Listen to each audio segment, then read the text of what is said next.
Hi there, Robin here from Expert On. Today we are going to be talking about this, what I have right here in front of me. This is the box, and it is the Mackie ProFX12 version 2. Ta-da! That's it right there. So, what do we get when we look at a 12-channel Mackie mixer that has pretty much everything on it that you're going to want to start off with? Now, if you need something bigger, they do make bigger and they do make smaller. This is kind of like the sweet spot when it comes to mixers. With the 12 channel, you're getting the most bang for the buck. After this, the price does go up. So you really, you're buying the bigger ones because that's what you're looking for specifically. But when you're starting in the most popular channel sizes, like the 4, 5, 8, and 12, you're going to see the price go up a little bit, and then you get to the 12 and you kind of topped up at that level, and then it takes a big jump. So this is really nice to take a look at because you know how far you can go for anywhere between $250 to $350. So let's cover all the features on it. Now, of course, you can hook up all your audio equipment across the top here, and we're going to cover all those features there. Then you've got a ton. This is why you get into a 12, because you want to have at least 6 mic inputs, so you're going to have all that for your mic inputs right across the top. You can use for other things, so if you're using a DI box or an effects box and you want to plug in your guitar, you can do that too. But you'll also find that the important features are what's lined up here in the knobs. Now, Mackie's taken on a good tradition that a lot of companies have done, and that's to color code everything and give them really punchy colors. So this way, if you're in a dark setting, you can still see it. So everything from the white, the blue, the light green, the amber orange color, and then our standard gray knobs, and then our line levels. Now, this is also another big thing about mixers, is how well these guys slide, and that really gives you a good variation on how well you can set it up. One, it's got funky knobs on it, which I like, because the knobs, you can either put your finger on the inside of the knob and push it up and down, it gives you a nice little slide point. It's very smooth, and or you can grab it. It's got a good pinch point on the top and the bottom, so when you grab from the top and pull down, you've got a hook on it. Same thing when you're pushing up on it. So that's how it is set up across the entire board. So if we work on the first line here, and it has one extra button that we're not going to find on the rest of the mic inputs. That's all the way up to the 6th input across the top here.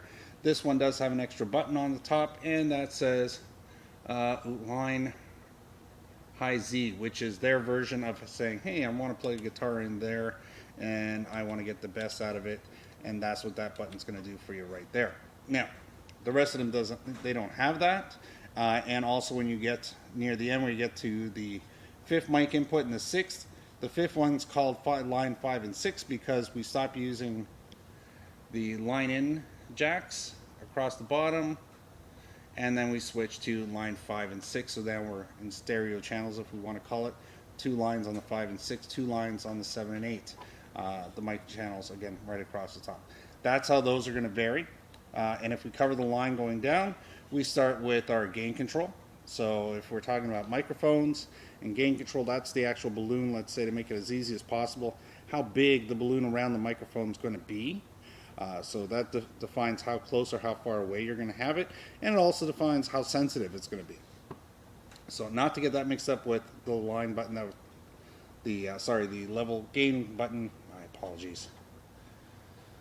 The actual line at the bottom. Anyways, we'll cover that in a second. So that's what we've got with gain, and they do split it up. They do tell you that it's minus 20 dB to plus 30 dB with neutral at the top. And they try and give you a variation of saying that that's a mic gain sort of thing going on there. So again, it's really for overall use. They're pretty generic. It does have a green light on it to tell you when the signal's coming in and when it's really solid. Just below that, you've got the low cut, which again, if you've got some background noise, some humming sounds that are coming in, it's a great way to clean up. If you have a noisy environment, that's a nice piece to have. And that's what that button does. So if you're looking for why do these things have those, that's what's there. Transformers, fans, things like that that hum at a low frequency, it'll make that disappear. The next 3 knobs are all blue, and it's basically an EQ. So you've got your high, your mids, your lows right across here. Then the green button makes reference to the auxiliary. So this way, this allows you to define who's going to get to listen to it on the monitor, what you're going to be listening to on the monitor. So I'll cover that when we get to the jacks on top and how this is in relationship to everything else. The next one is the effects button, and again, that's the effects, and we'll cover that on when we get to this side, but that's where all the amber buttons make reference to. Then at the bottom, the gray button is your pan and tilt, your left and right. So this way you can define a much more stereo sound if you're doing a recording on it, that sort of thing, or if you just wanted to define the space better. So if you've got people in a band and they're on the left side, you might want to make them a little more predominant on the left side, and on the right side, it gives the audience a truer feel to what it's like to be really up front in the first couple of rows. There we go. Then we've got a mute button, which allows us to mute out that channel right away, so this way we don't have to actually touch anything on the board. Just press that button and that line's off. Good reference to that. There's a whole lot of them. I like using the church reference where you have somewhere where an altar where someone has a speaking podium, and then there's the main service podium. Allows you to turn off and on that second one so you don't have background noise, that sort of thing. Or if you have an announcer, an MC, they're going to have their mic on only when they're MCing. You don't want it on all the time. It allows you to not change it because you set it up. Allows you to just hit the mute button, that takes it out there right away. Now, take note that these mute buttons, once they're activated, you still get to hear it on the monitor and on the headphones, so this way you can listen to actually how that's working, making sure that it's functional. There you go. So that's mute. So that covers, all these buttons are across all the channels, right up to the 12th channel at the end, which is really nice. What you don't have on the last two sets, so that's channel 9 and 10 and 11 and 12, is we don't have that button here. That's the low cut. So, and remember here on this particular model, they are set at 100 hertz. They do vary from brand to brand, from 75 to 100. Some haven't seen any higher than that, but it's very possible it could be. But 100 hertz or less is what you want to get, I guess, out of it. Now, again, we've looked at all the buttons on the top. Now, the first 4 channels have a single line input, 1, 2, 3, 4, just like the mics, 1, 2, 3, 4, and then on the bottom, those are the inserts. So if you're using an audio processor, a sound box, anything like that, something that you want to be able to adjust your sound on, maybe it's a compressor, maybe it's anything else, right? But it's a box that you normally would think, okay, I want to plug my mic into there and then plug my mic into here. If you look on the back of those pieces of equipment, you'll also see a one plug, which is called insert. They use a balance cable, which looks like a stereo cable, and allows you to basically have it go from here to the processor, and then the processor will do its job, and then send it back through the same cable using the other channel to bring it back into the mixer. And that's why all that works with only one cable. So there we go. So that's what you're going to get on the first 4. And then after that, like we were saying earlier, you get doubled up. So channel 5 and 6, 7 and 8, 9 and 10, 11 and 12 are all paired line inputs. It does have an unbalanced, they call it a tape input and a tape output on the top, which are the RCAs. And some instruction manuals take reference to say, oh, that's how you plug your RCAs in. If you don't have adapters, then that's how you do it. I usually recommend getting adapters like this, which are really, really, really cheap. Just make sure they're good and solid, because you don't want to put something really cheap in there. Cheap doesn't mean price. Cheap just means if this feels loose, the tip feels loose, or it's too plasticky, it may break apart, and then that's just a pain in the butt to deal with afterwards. But get one that's all metal and one that's solid.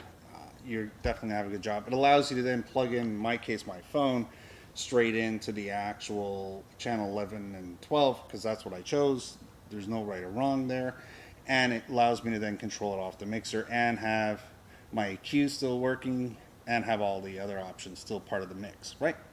There we go. So we've covered all the way across, so now we've gone through and we've seen all our levels. There is a neutral setting right here, which is very important. So all the way up isn't 100%. It's about 3/4 of the way becomes 100%, and then it becomes 105, 110, 115, that sort of thing, going across there. Now we're trying to keep this as simple as possible, but understand what all these actual things are going to do for us. Send return level is, again, there's extra plugs on the top, which allow us to send the signal out and send it back. Maybe we're doing it for processing, maybe we're doing it for effects, maybe we're adding something into it, a backcharge, something like that, and we want to have that come through here. And again, that allows us to loop into this system and then use this lever to feed it in. Then we have our FX return. Now, our FX return signal that's where all these amber buttons come into play. That's all part of the FX system here. There's 16 different effects. You just use the knob to dial which one you like or want to use, and then you're all set. Give it about 2-3 seconds and it'll lock in for you. There's also a mute for the effect, so if you want it only on for a specific time, that's important. That mute button also relates to this plug way at the top. You'll see on mixers a foot switch, and that basically is the same as having the mute on, mute off. It allows you to toggle that feature on, but from a foot pedal, so you don't have to actually physically get to the mixer. So again, that's when you see foot switch, and you'll notice you'll always have a mute button going with that foot switch to allow you to cut it in and cut it out. That's what we have there. So there's two more knobs in relationship to the effects. One is the effects master control. This is what's going to basically take all of this and how loud do I want to add that to the whole recipe. And then they still give you a slider. Some units do, some units don't. I tend to find it because there's room on the 12 channels to add that in, so most of the manufacturers do put that in there, and that allows me to determine how much I'm going to bring that in. So there we have there. And then the FX2 monitor. So it's important they separate the two, because you may not want any effects on your monitor, or you may want it, so they're not sure. So they give you the option to turn it up on the master and to turn it up on the monitor, which is what's going on there. Then we have, of course, now we have our monitor slider, and then we have our main slider here. At the end, we also have our phono and our tape level controls here, and which is nice because that means we have 3 different lines to control things. We've got our main line, we've got our monitor line, and our headphone line. Everything's been separated for you. We've got lots of green and amber and red LEDs on our meters, so this way we can really get some definition out of what we're doing. Then you also have the USB level control, which is nice because you don't want to have that as a fix. Now remember, this model does have the FX at the end, so it does have the software with it, and it does have a USB cable with it, so this way you can send and return from your computer. So that's all part of what's going on here. Then at the end on top here, we've got a stereo equalizer, an EQ, and it has 3, 4, 5, 6, 7 bands to it, so it's giving you some details to it, and it does have 2 buttons underneath it. One button is to turn the EQ on, engaging it, or bypass it, and then the second one is to send it to the main or send it to the monitor. So this way I can choose how that's going to be leaving this unit. Way over here, there's the last button, which actually references the 48 volts. So I need phantom power or not. If you're using condenser microphone, you're going to need phantom power. And there we go. So we've covered pretty much everything. On top of the unit, you get your XLR outputs. So it's not 1/4 inch on everything. I was able to use an XLR cable from here to the speaker, no problem.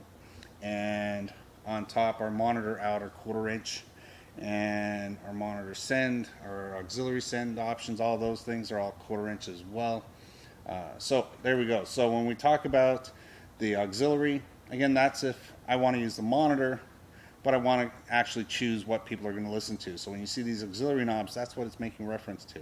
So maybe I want to listen to mic 1, I want to listen to mic 3, I want to listen only a little bit to channel, let's say 9 and 10, and I want to listen a lot to channel 11 and 12. Everything else will be quiet, nothing. We won't hear any of that on the monitor output if we're using that plug. Now if you're using the main out or the monitor out's going to be constant. It's going to be everything that's coming out of the monitor. So there we go. So that pretty much covers everything. Now for the box, it's steel, it's solid, part of the FX2. I'm not sure if the original one had that, but it's got nice plastic trim panels on it. Now remember, all the Mackies come with accessories, so if you need to get wings for it to put it into a larger, rack mount system, you can do that. It's an add-on for it, which is really nice to be able to say you can do that. Overall, the knobs are all smooth, easy to operate, tri-tested and true type product. So I certainly do recommend it if you're looking for, like I said, a 12-channel mixer. It has all the important features on it, covers everything you're going to want in a mixer. Mackie's signature products, in my book, are definitely their mixers. They spend a lot of time and attention to making sure they have something that's pretty bulletproof, something that's really easy to use, and something everybody else in the industry in the same price range kind of like compares to as well. What do I have? What does this have? And I do it here. You know, we compare brands. We get 3 or 4 of them that are similar, so customers can make the right choice. That's why we have this one, for sure, for sure. All right. Well, that covers everything. Like I said, it was very easy to use. And the most amazing part, I saved it for last, the most amazing part is the actual feedback compression. So what we're going to do is we're going to turn all this on and up a little bit. We're even going to turn up the speaker a little bit more. And so here we are. So now what I'm going to do is I'm going to move the mixer out of the way, and I'm going to demonstrate to you how the feedback works. Now, if you have the effects off,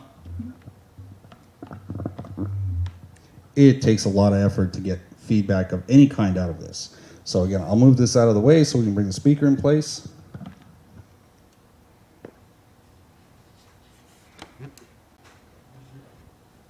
Oh, right, I'm on this side now. Okay.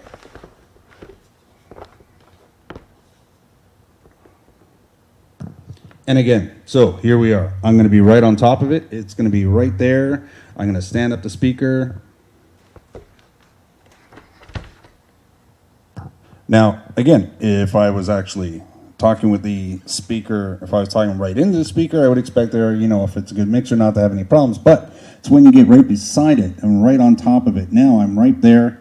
The actual cardio of the microphone is definitely picking up and working with the actual speaker.